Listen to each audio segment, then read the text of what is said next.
Breaking update. NHM अंतर्गत 10 वर्षाहून अधिक सेवा केलेल्या कंत्राटी कर्मचाऱ्यांसाठी मोठा दिलासा. अनेक वर्षाची प्रतीक्षा, अस्थिर नोकरी आणि आता अखेर स्थैर्याचा शासन निर्णय. राष्ट्रीय आरोग्य अभियानातील 10 वर्षापेक्षा जास्त सेवा बजावणाऱ्या सपोर्ट स्टाफसाठी ग्रुप सी आणि ग्रुप डी असलेल्यांना सरकारचा ऐतिहासिक निर्णय. नेमकं काय बदलते लक्ष देऊ नये का?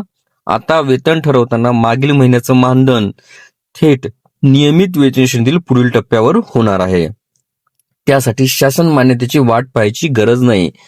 थेट कार्यालय प्रमुखांना त्याचा अधिकार असणार आहे. कागदपत्रांची छाननी आधी शासन स्तरावर आणि आता थेट नियुक्ती प्राधिकरणाकडून होणार आहे. रुजू होण्याची मुदत 8 दिवस होती, आता 30 दिवस झाली आहे. दूर बदली, कौटुंबिक अडचणी असलेल्यांना त्यामध्ये मोठा दिलासा मिळणार आहे.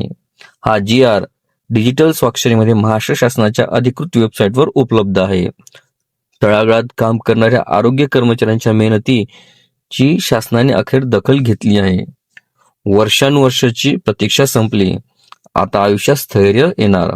हा व्हिडिओ NHM कर्मचाऱ्यांपर्यंत नक्की पोहोचवा आणि व्हिडिओला लाईक करा, शेअर करा आणि फॉलो किंवा सबस्क्राईब करायला मात्र विसरू नका, कारण अशी माहिती प्रत्येक कर्मचाऱ्यापर्यंत पोहोचलीच पाहिजे.